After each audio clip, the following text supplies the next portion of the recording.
Bonjour et bienvenue. Aujourd'hui, on plonge vraiment au cœur des réactions, très vives, autour du projet de loi de finances 2026. Et puis de ce plan Stop à la dette du Premier ministre François Bayrou. L'objectif annoncé, il est clair, faire baisser le déficit public. On passerait de 5,4% du PIB en 2025 à 4,6% en 2026, avec une cible à 2,8% d'ici 2029. Alors ça représente un effort budgétaire considérable, presque 44 milliards d'euros pour 2026. Et ça passe surtout par des coupes dans les dépenses. Nos sources, elles détaillent bien les mesures phares. Cette fameuse année blanche pour les prestations sociales, les retraites aussi, la baisse des effectifs dans la fonction publique, les réformes de la santé, la suppression de jours fériés. Mais ce qui frappe surtout, ce sont les réactions. Une vraie tempête politique sociale même. Et c'est un peu cette mosaïque de réactions qu'on va essayer de décortiquer ensemble. Oui, tout à fait. Le contexte, il faut le rappeler, c'est quand même une dette publique alarmante. On parle de près de 300 milliards d'euros et un déficit que beaucoup jugent critique. Alors le gouvernement, lui, il parle d'un moment de vérité, c'est l'expression utilisée. Mais bon, c'est justement cette approche, ce traitement de choc et surtout sa répartition qui divise profondément. D'accord. Commençons peut-être par regarder la position du gouvernement, de sa majorité. Eux, ils défendent un plan qu'ils qualifient de nécessaire, de courageux. Ils insistent aussi sur un effort juste, réparti entre tous. Ils mettent en avant la contribution de solidarité des plus hauts revenus, une réforme fiscale pour certains retraités aisés. Marc Fesneau, par exemple, du MoDem, il salue la lucidité et la justice du plan. Hmm, hmm. Cette rhétorique du moment de vérité, c'est assez classique pour justifier des mesures d'austérité. Ce qui est intéressant ici, c'est de voir si ça prend, ou si au contraire, le sentiment d'injustice domine. Et il semble bien que ce soit le cas, vu les réactions. Surtout avec ce gel des prestations, alors que l'inflation passée a déjà pesé. Du coup, cette stratégie pourrait bien se retourner contre le gouvernement. Attiser la colère, plutôt que, disons, la résignation. Et la colère, on la sent bien. L'opposition, elle est quasi unanime dans sa critique. La menace d'une motion de censure est brandie par beaucoup. À gauche, alors là, LFI, le PS, les écologistes, les communistes. Tous dénoncent un plan injuste, dangereux. Olivier Faure du PS parle de violence. Elisa Martine de LFI d'un musée des horreurs.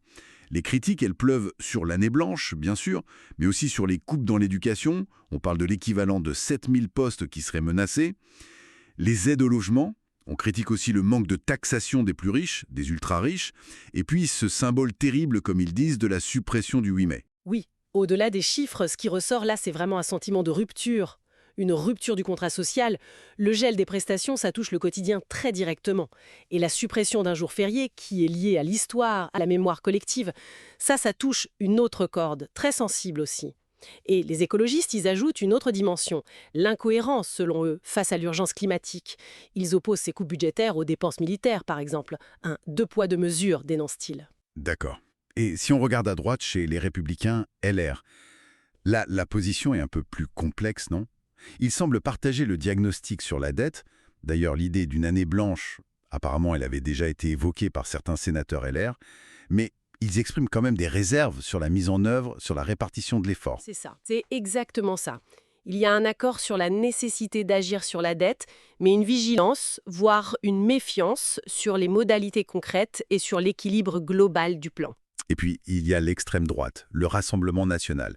Là, la condamnation est ferme. Jordan Bardella parle d'une attaque contre notre histoire, mais aussi contre la France du travail. Marine Le Pen, elle, menace carrément de censure si, je cite, « la copie n'est pas revue ». Les critiques du RN portent beaucoup sur le fait que ce seraient les Français, les classes populaires et moyennes, qui paieraient sans qu'on touche à ce qu'ils appellent les dépenses inutiles. Ils citent la fraude, l'immigration, l'aide au développement. Et cette convergence des oppositions, même si c'est pour des raisons très différentes, de la France insoumise jusqu'au Rassemblement national, ça crée une situation politique extrêmement fragile pour le gouvernement. Il n'a pas de majorité absolue, donc l'adoption de ce budget, elle est vraiment loin, très loin d'être garantie. L'incertitude est maximale. Et cette fracture, on la retrouve aussi chez les partenaires sociaux, j'imagine, hein? Du côté des syndicats. L'UNSA, Force ouvrière, le SNES, FSU pour les enseignants, la CFDT, qu'est-ce qu'ils en disent? Alors là, c'est une opposition virulente, on peut dire. L'UNSA parle d'attaque frontale contre le service public et les droits sociaux. Force ouvrière dénonce une attaque en règle contre le monde du travail. FO juge aussi les coupes dans l'assurance chômage inefficaces et la suppression des jours fériés inacceptable.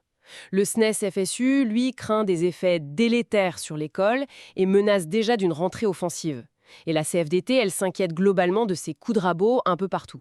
Et en face, le patronat, le MEDEF, la CPME. Là, le son de cloche est différent, bien sûr.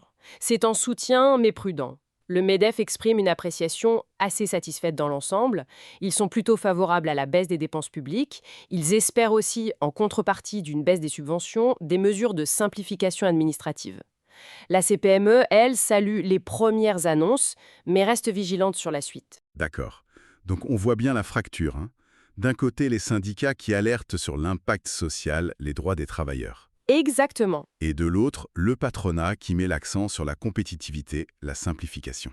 C'est ça, c'est vraiment la confrontation assez classique entre deux logiques, celle de la préservation du modèle social, des services publics, et celle de la compétitivité économique, de la réduction des charges. Le débat porte vraiment sur où mettre le curseur entre les deux. Et les économistes, les experts, les think tanks. Et l'opinion publique dans tout ça ? Qu'est-ce que ça donne? Chez les économistes, il y a un consensus assez large sur l'urgence budgétaire, sur la gravité de la situation, mais les avis divergent sur les solutions, sur leur équité, leur efficacité. La Cour des comptes, par exemple, juge le plan réalisable techniquement. Le FCE, l'Observatoire français des conjonctures économiques, note par exemple qu'il n'y a pas de retour de l'ISF, donc un manque de contribution des plus riches selon eux. L'IFRAP, qui est d'orientation plus libérale, estime au contraire qu'on aurait pu faire encore plus d'économies sans augmenter les impôts. Et puis Attaque, à gauche, juge le plan profondément injuste, résultat selon eux des baisses d'impôts passées pour les plus aisés et propose des alternatives fiscales. Donc là aussi, des avis très partagés. Et l'opinion publique alors? Les sondages? Eh bien, les sondages, que ce soit Odoxa ou IFOP, montrent un très fort scepticisme. Environ 75% des personnes interrogées doutent que le gouvernement réussisse à redresser les comptes sans augmenter les impôts. Et surtout, seuls 26% jugent ce plan juste. C'est très peu. Le rejet de la suppression des jours fériés est massif, à peine 23% de soutien. Ah oui, c'est clair. Par contre, la contribution de solidarité demandée aux plus hauts revenus, elle, est très populaire. 74% d'approbation. L'année blanche pour les prestations sociales et les retraites, ça divise 41% de soutien, tout comme le non-remplacement d'un fonctionnaire sur 3 partant à la retraite, 47%. C'est frappant ce décalage. Le message d'alerte sur la dette, il semble entendu. Mais les solutions proposées, elles, sont largement perçues comme inéquitables en fait, et donc rejetées. Exactement.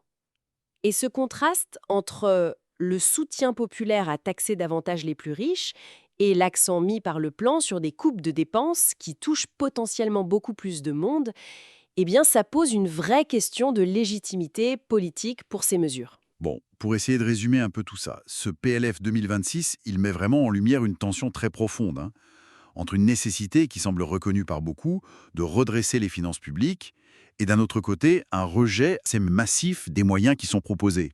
Un rejet fondé sur un sentiment d'injustice, de sacrifice qui ne serait pas réparti équitablement. Du coup, l'incertitude politique, elle est maximale. Oui, c'est exactement ça.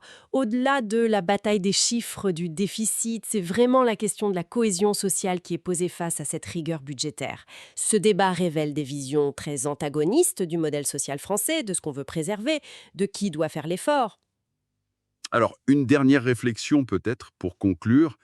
Si ce plan, il échoue politiquement, s'il ne passe pas, ou s'il s'avère socialement intenable, eh bien, quelles alternatives crédibles restent sur la table? Comment on maîtrise la dette sans fracturer encore plus le pays? C'est une question ouverte, bien sûr.